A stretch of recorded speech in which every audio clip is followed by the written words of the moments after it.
everybody, welcome back to the channel. This is MTG Ghoul Dude, and today we're going to be continuing the Digging Up the Past series with Kaldheim. Kaldheim was one of my more recently favorite sets, and yeah, I believe that, Kaldheim, just like Amonkhet and Innistrad, will always have a place in my heart. But let's get into a little bit of Kaldheim before we start looking at these cards. Kaldheim was our 86th Magic expansion. It is set on the plane of the same name, so Kaldheim.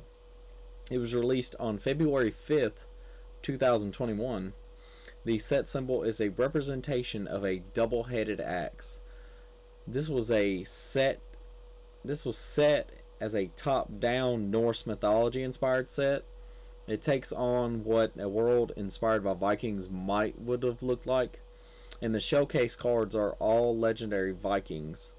Their card frame features geometric patterns reminiscent of chiseled stone Viking art, with metal artwork.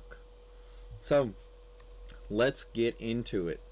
Starting off with Draugr Thought Thief. For 2 and a blue, you get a 3/2 zombie rogue, so it could fit in multiple decks. And it enters the battlefield. Look at the top card of a target player's library. You may put that card into their graveyard. So it's a surveil for your opponents. Karfell Harbinger for 1 and a blue, which is really good for a 1/3 zombie wizard.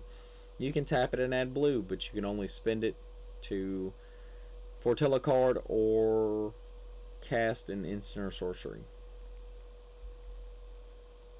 Draugr Recruiter for 3 and a black. It's a 3/3 zombie cleric with a boast ability, and the boast cost is for 3 and a black. You can return target creature card from your graveyard to your hand.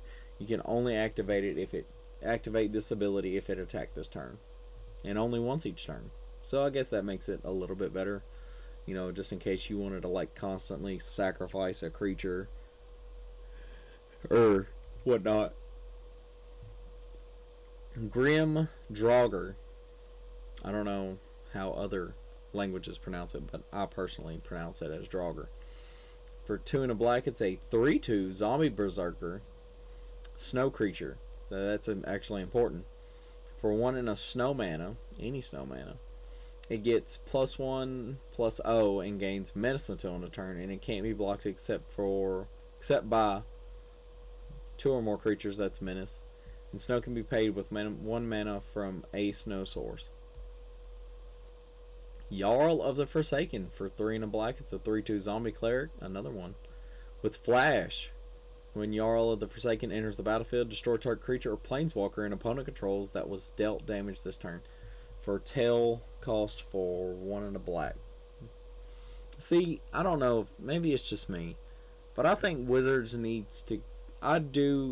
I can see where a combat trick after combat would be useful, but I don't think it's much of a black ability. I can see philosophically how a creature is now coming into the battlefield. He is not, but even thinking about it like that, creatures that you cast that weren't already on the battlefield don't know the state of the battlefield before. It's like they're coming in with known knowledge from an event they didn't know happened. It's like being told, hey, that guy killed your friend before you got here. Before you even knew him as a friend. Well, that doesn't make any sense. I don't know. I just feel like they should go away with this type of ability, in my personal opinion. Karfell Kennel-Master for 4 and a black. You get a 4/4 zombie berserker, and whenever it enters the battlefield, up to 2 target creatures each get +1/+0 and gain indestructible until end of turn. And the flavor text reads: trapped in a realm of dead flesh and scarce hunting, the ravenous wolves of Karfell follow the dread Marn to warm game. That's interesting. I wish it did something that actually mattered with the name. I mean, I love the set, I really do, but I mean, I have some stickler opinions about it. No, I don't know. Maybe you should give wolves or something. Make 2/1/1 wolves. Priest of the Haunted Edge. For 1 and a black, you get a 0/4 zombie snow creature, zombie cleric, and it has a tap ability that when you tap it and sacrifice it, target creature gets -X/-X until end of turn, where X is the number of snowlands you control. Activate this only anytime you can cast a sorcery. So when this set came out, it shook up what was the zombie pauper deck, because at the time they were using Gangreous zombie, which was a creature that came in and it dealt damage for the number of swamps you control. Like if you had a certain amount of swamps, it would deal a certain amount of damage. If you had more, it would deal more damage. This right here took its spot and did a better job in my opinion, because you want to do targeted, because the Gangreous would only do damage. It would do damage to everything. So this is more better targeted removal for the pauper format, and that's how I saw it. And here we go. This if you're a long time viewer of the channel, if you go back and look through my digging up the past, you'll know that this creature, this specific art, is the art that I chose for when I first started. This creature just in general is just an all-around good creature to me, you know, in more casual games. And I love the art. It's such good art. It has ties to me and my channel. I'm gonna get all mushy. But anyways, let's get into find out who this creature actually is. Draugr Necromancer. For 3 and a black, it is a 4/4 snow creature, zombie cleric. If a non-token creature an opponent controls would die, exile that card with an ice counter on it. You may cast spells from among cards in your exile and exile your opponent's own with ice counters on them, and you may spend mana from snow sources as though it were mana of any color to cast those spells. So this is asking, just begging you. No, it's not begging you. It's telling you, if you go with me, we go in snow. Which, to be honest with you, it's powerful of a card as this is not bad. I like this card. I really do. And then we have Narfi, Betrayer King. For 3, a blue, and a black, you get a 4/3 legendary snow creature, zombie wizard. Other snow and zombie creatures you control get +1/+1. And then he has the awesome ability for 3 snow mana. You can return him from your graveyard to the battlefield tapped.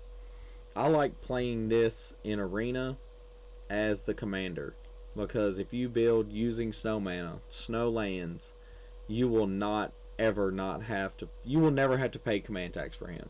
Like, he always just pops back into the battlefield.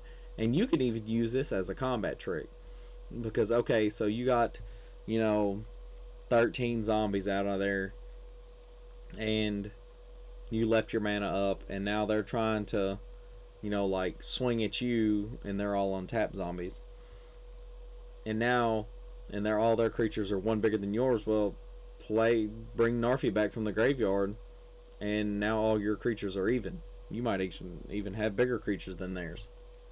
I just love Narfi. He's just a good old zombie creature. Good old Narfi.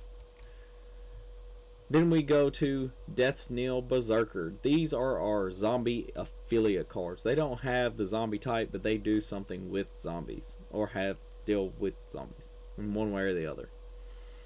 So for 1 and a black, you get a 2/2 Elf Berserker, and when it dies, if its power was 3 or greater, create a 2/2 black zombie berserker creature token. That's a little odd, but it's just strange to me. It's got to be 3 power to make a 2/2. Seems a little, I don't know. It's a little odd to me. But I do like this flavor text. and it's from the Longbeard Saga, which is which is one that I don't think we got. But it said Sven felled the elf with an arrow through the chest, but moments later the corpse rose with a sneer to fight again. It's pretty cool. Draugr's Helm. This is an artifact equipment for 1 and a black. When it enters the battlefield, you may pay 2 and a black. If you do, create a 2/2 black zombie berserker creature token, then attach it to it. Equipped creature gets +2/+2 and has menace. So for 5 mana, the Draugr's Helm, which is 2, and then the 3 mana to make a creature, you get 4 power. This is not bad with menace. It's pretty good. I just kind of hate it doesn't have any other abilities besides the make a dude ability and the natural buff, the 2/2 and menace. Rise of the Dreadbard. For 2 and a black, it's an instant. You can create X 2/2 black zombie creature tokens, where X is the number of non-token creatures that died this turn. This is not just yours. This is Larry's, Mo, and Curly's at the table that all died. Which, in my opinion, after a board wipe, and if you foretell this for 2, and you just let it just sit there in limbo for a little while, and then somebody board wipes, guess what? You're about to be into some creatures after a really bad board wipe. But I've done ranted enough. That's going to be it for today, guys. I really appreciate y'all walking down this wonderful path with me. My subscribers, anybody that likes, comments, and shares, everybody. I appreciate it. I can't say it enough. If you made it this far into the video and you have a particular like unknown or unloved, as I'd like to say, because some of them not a lot of creature types aren't really loved all the time. If you have one that you want me to do, we're getting pretty close to where we're at in the current sets.